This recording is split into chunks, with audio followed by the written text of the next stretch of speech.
আজকে কি রান্না করব? রান্নাঘরে আতপ চাল রাখা আছে না, ওইটা দিয়ে আজকে খিচুড়ি বানানো হলো।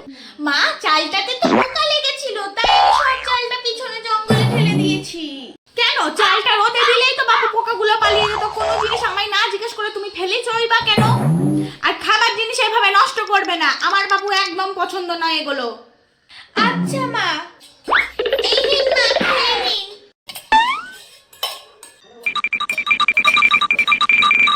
কিন্তু বাপু এত দেরি হলো কেন? আর বলবেন না মা, চালগুলো পিছনে জঙ্গল থেকে কুড়িয়ে আনতে তো সময় লাগবে। আর বাবা, চালে যে কত পোকা ছিল। আরে বাবা, ওটাকে আবার তুলে আনার কি দরকার? দোকান থেকে কিনে আনলেই হতো।